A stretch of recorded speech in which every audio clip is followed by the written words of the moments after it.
Les années 60, symbole d'une liberté assumée, d'une révolution à tous les étages, avec la construction de la première autoroute française, du Concorde qui s'envoie en l'air, du monde occidental qui s'envoie lui aussi en l'air grâce à l'autorisation de la pilule contraceptive, les Beatles cartonnent, les hippies déboulent et par conséquent les aisselles féminines ont moins froid. Mais symbole des années 60 également, l'apparition de l'Alfa Romeo Spider.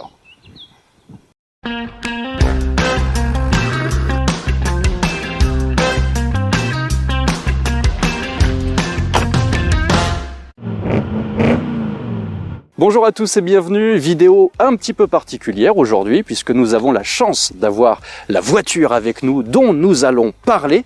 Bon, elle n'a pas été trop compliquée à trouver puisque c'est la mienne, mais c'est un nouveau format qu'on aimerait tester. On garde évidemment le format autoculture tous les mardis, mais ce qu'on aimerait faire c'est un mardi sur deux avoir la voiture avec nous dont nous allons parler. Donc n'hésitez pas à me dire ce que vous en pensez dans les commentaires et nous allons donc parler aujourd'hui de l'Alfa Romeo Spider. Icône des 60s donc, vedette du film Le Lauréat dans sa version os de sèche, elle deviendra ensuite un must des 70s dans sa fameuse version Coda Tronca, comme celle-ci, puis un joujou typique des 80s sous ses habits de plastique aérodynamique et un plaisir de grand garçon dans sa version ultime si réussie. Quelle que soit sa génération, la Spider aura marqué l'imaginaire et aura su conserver son charme nostalgique, même au pire moment des années 80. Mais comment expliquer un tel succès? Alors c'est toujours difficile à expliquer, mais une chose est sûre, c'est que le dessin de Pininfarina n'y est pas étranger. Dessin qui pourra ensuite s'adapter à toutes les époques, avec plus ou moins de bonheur. Et sans doute aussi parce qu'elle est née au beau milieu des années 60, une époque dorée, pleine d'insouciance, de boom économique, et donc automobile, et d'émergence du rock. Bon, ok, la Spider n'a jamais atteint les chiffres de production d'une 2 chevaux, d'une Mini ou encore d'une Cox par exemple, mais le mythe ne se mesure pas toujours à coups de millions d'exemplaires. Il y a bien sûr la longévité, le sex appeal et l'imaginaire qui comptent également. Et en quasiment 30 ans de carrière et 4 séries différentes, la Spider aura toujours marqué ses époques les unes après les autres. Et si cette voiture était une personne, ce serait sans doute Julia Roberts. Elle a beau avoir plus de 50 ans, elle est toujours aussi moderne et on prend toujours autant de plaisir à la faire monter dans les tours. C'est donc à Pininfarina que l'on doit sa ligne mais aussi sa fabrication, puisque le carrossier la fabriquera du début à la fin. À la base, la Spider ne s'appelait pas Spider, elle s'appelait Duetto, un nom qui a été trouvé suite à un concours lancé auprès de clients pour lui trouver un nom, mais nom vite abandonné car une célèbre marque de biscuits chocolatés avait lui aussi un nom déposé qui s'approchait grandement de Duetto. Alfa Romeo a donc décidé un an après son lancement de l'appeler tout simplement Alfa Romeo Spider.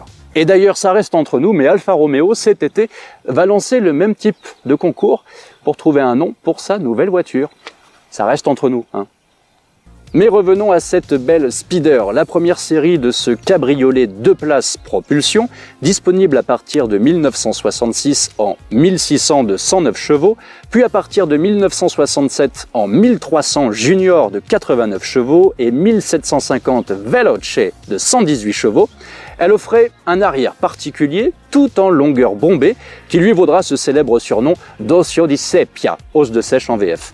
C'est la plus recherchée aujourd'hui par son aspect plus authentique et aussi la plus rare, avec seulement 13 691 exemplaires fabriqués. Et c'est en 1969 que sort la deuxième série, la fameuse Coda Tronca, qui perd son cucu bombé pour un arrière tronqué. À ce moment-là, le 1600 passe à 110 chevaux et le 1750 à 124 chevaux. La Spider gagne aussi un nouveau 2 litres de 132 chevaux sous le nom de 2000 Spider Veloce. Cette deuxième série sera fabriquée de 1969 à 1982 à 51 819 exemplaires, ce qui en fait le plus diffusé des Spider et le rend plus accessible que l'os de sèche, mais c'est pas le moins cher aujourd'hui. Car en 1982, la Spider reçoit un restylage appelé aérodynamique, et là c'est un peu le drame. Et il s'agit a priori aujourd'hui de la version la moins recherchée, car elle gagne des appendices aérodynamiques en plastique qui franchement alourdissent la ligne. La Spider ne subsiste plus qu'en version 1600 avec 104 chevaux, en 2000 avec 128 chevaux et en 2000 Quadrifoglio Verde avec 132 chevaux. Au total, cette troisième série sera fabriquée jusqu'en 1990 à 37 198 exemplaires. Et en 1990, la Speeder fait sa troisième mue avec la quatrième version appelée Ultima. Et ça n'a rien à voir avec les croquettes. Cette fois-ci, Pininfarina réussit à rendre son éclat à une voiture que les années 80 avaient un peu malmenée.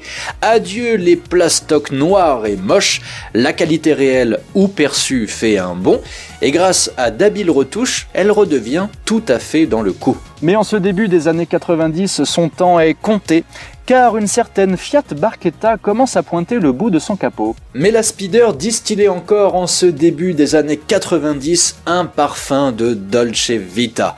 Voiture à l'ancienne et moderne à la fois, cette dernière version réussit à convaincre jusqu'en 1993 21 407 clients. Pas mal pour une mamie.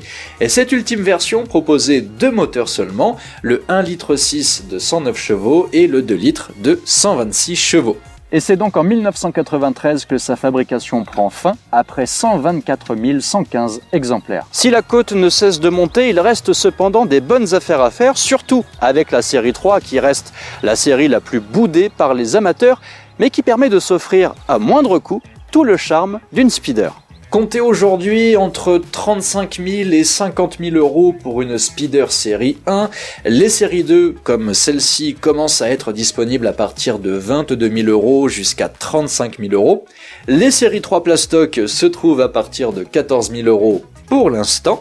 Et enfin, pour une série 4, comptez environ 20 000 euros. Mais attention, les prix montent. Et si jamais vous en cherchez une, bien sûr, n'hésitez pas à visiter notre site carjagger.com, on vous trouvera forcément la perle rare.